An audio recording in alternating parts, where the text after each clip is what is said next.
남은 여섯 개의 지파죠. 베냐민 지파까지 하면 7개의 지파인데 그 지파들의 땅 분배가 마무리되고, 그리고 마지막으로 여호수아에게까지도 이렇게 나눴다. 여호수아가 차지한 땅이 이렇다. 그리고 마지막에 그렇게 이야기를 하죠. 이에 땅 나누는 일을 마쳤더라. 그러니까 모든 분배가 마친 거예요. 오늘 이 말씀 여러 지파들이 나오는데 물론 단지파도 이렇게 주목해 봐야 될 지파이긴 하거든요. 오늘 말씀에도 보면은 경계는 이만큼이었는데 더 차지했다고 했잖아요. 뭐 그것도 배워야 될 부분이긴 한데, 오늘은 처음에 나와 있는 이 시므온 지파랑 그리고 마지막 기록되었던 여호수아를 통해서 오늘 하루를 이 말씀을 통해서 좀 우리 삶 가운데에서 적용하고 이렇게 살아가고 싶은 부분들이 있어서 그 두 사람이라고 하긴 그렇죠. 하나는 스불론 지파, 여호수아에 대해서 이렇게 말씀을 나누고 마무리를 하려고 하는데, 보면은 이 스므온 지파가 오늘 말씀에도 나와 있는데 유다 지파의 기업 내에서 받았다, 이런 얘기가 나와요. 물론 오늘 말씀에도 표현이 되어 있는데 유다 지파의 땅이 많았기 때문에 그들이 와서 거하기에도 충분했고, 또 더 중요한 사실은 뭐냐면 시므온 지파가요, 그 출애굽 했을 때 우리 민수기에 보면은 그 숫자를 세지 않습니까? 그래서 민수기잖아요. 숫자를 셌을 때 처음에는 근 6만 명이 가까웠단 말이에요. 5만 9천 명? 5만 9,306만 명에 가깝죠. 근데 2차 인구 조사했을 때는 이 시므온 지파가 얼마로 줄냐면요, 22,200명으로 줄어요. 그러니까 굉장히 많이 줄은 거죠. 그 3분의 1이 줄은 거잖아요. 이유가 뭔지 아세요? 이유가 뭐냐면 그 민수기 25장에 보면은 바알보올 사건 혹시 기억하실 것 같아요. 바알보올. 발람이 그 꾀를 내어서 시딤에서 모압 여자들과 이스라엘 백성들이 행음을 하게 되잖아요. 그래서 그것으로 말미암아 이스라엘 백성들이 죽임을 당하는데, 그때 앞장섰던 지파가 어떤 지파냐면 바로 시므온 지파예요. 그래서 아마 그때 많이 죽지 않았을까, 이렇게 이야기를 하고, 또 제가 예전에도 말씀을 드렸던 것 같은데 이 시므온 지파가 유다 지파 안에 거하면서 나중엔 어떻게 돼요? 흡수된단 말이에요. 시므온 지파 자체가 사라지게 돼요.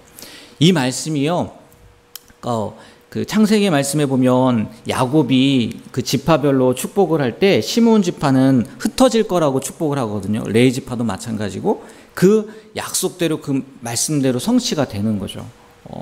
네, 이 시므온 지파를 보면요, 우리가 이 하나님의 약속은 틀림없이 이루어지는구나 라는 것도 볼 수 있지만, 또 반면교사로요, 똑같이 흩어지는 지파가 있는데 레위 지파잖아요. 근데 레위 지파도 흩어지긴 흩어지지만 레위 지파는 어떤 모습으로 흩어집니까? 예배자의 모습으로 흩어져요. 레위 지파는 정말 자기의 땅이 없잖아요. 그래서 주변에 이렇게 각 지파별로 속해서 막 산단 말이에요. 그 이유가 뭐라고 말씀을 드렸냐면, 레위 지파가 예배를 담당하는 지파로서 각 지파에게 하나님 앞에 어떻게 예배를 해야 되는지 본이 되는 모습으로 이렇게 하나님께서 흩으셨다라고 말씀을 드렸거든요. 그러니까 똑같이요, 레위 지파도 흩어짐을 당하고, 그리고 또 시므온 레위도요, 똑같은 죄를 지었어요. 어떤 죄를 지었냐면 그 세겜 사건, 야곱의 딸 딥나를 강간하는 사건이 일어나지 않습니까? 그때 시므온과 레위가 앞장을 서서 그 세겜 지파들을 몰살을 시켰거든요. 그걸로 하나님께서 진노를 하셨거든요. 그럼에도 불구하고 똑같은 죄를 저질렀지만, 똑같은 잘못을 저질렀지만, 레위 지파는 그 바알볼 사건 이전에 그 금송아지 사건이 있잖아요. 금송아지 사건에서 그 모세가 이런 얘기를 하지 않습니까? 누가 칠 거냐? 하나님 앞에 큰 범죄를 한 거잖아요. 그때 나선 지파가 어떤 지파였냐면 레위 지파였다고요. 그래서 그때 인정을 받아서 레위 지파가 세움을 받게 된 거거든요. 예배자로서. 똑같은 죄를 지었고 똑같은 잘못을 했지만 한 지파는 그냥 그 모습 그대로 가다 정말 말 그대로 흩어져 버리는 지파가 되었고, 레위 지파는 오늘 말씀에 나와 있지 않지만 흩어지긴 흩어졌지만 예배자의 모습으로 서 있었다는 거죠. 우리도 그럴 수 있지 않겠습니까? 우리도 살면서 똑같이 실수를 범할 수 있어요. 똑같이 잘못을 저지를 수 있단 말이에요. 그런데 시므온 지파가 되는 게 낫겠습니까? 레위 지파가 되는 게 낫겠습니까? 당연히 레위 지파가 되는 게 낫잖아요. 오늘 말씀을 통해서 시므온 지파의 삶이 아니라 레위 지파는 나오지 않았지만 레위 지파의 모습으로 우리가 설 수 있었으면 좋겠어요. 누구나 실수를 합니다. 누구나 잘못을 해요. 그러나 그 뒤가 더 중요하다는 거죠. 그래서 우리는 정말 레위 지파처럼 실수했을지언정 예배자의 모습으로 끝까지 서 있을 수 있게 되길 주님의 이름으로 축복합니다. 그리고 여호수아 이야기인데요. 참 여호수아를 통해서 지도자의 모습이 이러한 모습이 되어야 되겠구나라는 것을 볼 수가 있어요.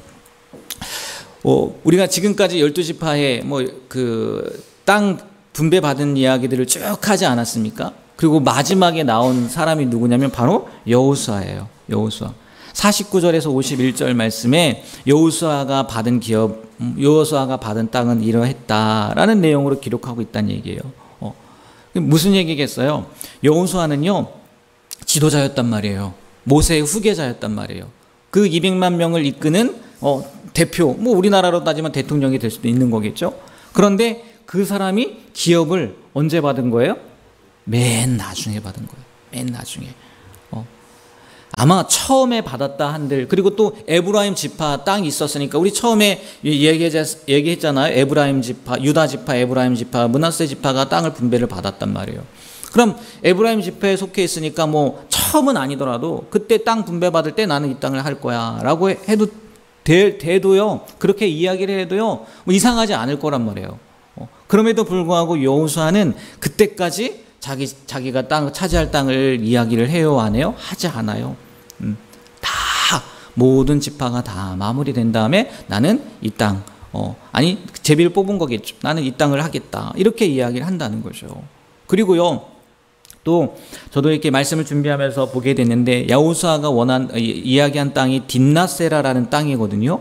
근데 이 딥낫세라는요, 성경에서 이때 외에는 거의 나오지 않는다는 거예요. 다시 말해서 그렇게 특별한 땅이 아니라는 거예요. 갈렙 같은 경우에 헤브론, 이 산지를 내게 주소서 했는데 헤브론은 나중에 어떤 곳이 됩니까? 성전이 세워지는 곳이 되잖아요. 근데 여호수아가 선택한 이 딥낫세라는요, 이 장면에서만 나오고 거의 나오지 않는다는 거죠. 여러분, 왜 그 장소가 왕이 되면은 왕은 아니지만 왕이 되면은 천도를 하기도 하고 막 그러지 않습니까? 왜 장소라는 것이 되게 중요하단 말이에요. 그럼에도 불구하고 여호수아는 그런 땅을 차지하지 않았다는 거예요. 그리고 또 말씀을 보면요, 건설했다는 얘기가 나와요. 예전 개혁개정이지만 예전 바뀌기 전에 보면요, 중건했다고 얘기해요. 중건의 의미가 뭡니까? 다시 세웠다는 거예요. 다시 세웠다는 거예요. 사용할 수 없는 성읍을 거의 다시 짓다시피 해서 자신의 기업으로 삼았다는 거죠. 그러니까 이 모든 것들을 통해서 지금 여호수아는 지도자로서 자신이 누릴 수 있는 특권을 포기하고 오히려 다른 사람들을 먼저 세우는 그런 삶을 살았다는 거죠. 이 모습을 통해서 지도자의 모습은 이래야 되는 거구나 라는 것을 깨달을 수 있다는 거죠. 정말 그렇지 않겠습니까? 우리가 믿고 있는, 우리가 바라보고 있는 지도자가 자신의 것을 내세우거나 자신의 특권을 너무 사용하는 것이 아니라 오히려 양보하고 또 손해보고 그렇게 한다면 아마 그를 따르는 사람들은요, 그 지도자를 존경할 것이고 또 그 지도자를 인정할 거라는 거죠. 그런 얘기가 있더라고요. 물론 왕은 아니지만 지도자를 보호하는 것은 총, 칼과 군대가 아니고 또 왕의 무기는 대포와 탱크가 아니라는 거예요. 왕은 스스로 자신을 보호하되 그 무기는 사랑과 신실함이어야 합니다라는 말이 있더라고요. 이 말도 그런데요, 또 저희가 지금 통독을 하고 있지만 많이 읽어봤는데도 저도 이 잠언에 이런 말씀이 있었나? 라고 하는 게 뭐냐면 잠언 20장 28절에 보니까요, 이런 말씀도 있어요. 왕은 변하지 않는 사랑과 신실함으로 강대해지고 사랑을 통해 왕위가 견고해진다. 물론 쉬운 성경으로 번역을 해놔서 여러분도 아마 개역개정을 보면서 이런 내용이 있었나 했겠지만 이런 말씀이 있다는 거예요. 왕은 변하지 않는 사랑과 신실함으로 강대해진다는 거예요. 지도자도 마찬가지 아니겠어요? 앞에서는 리더도 마찬가지 아니겠어요?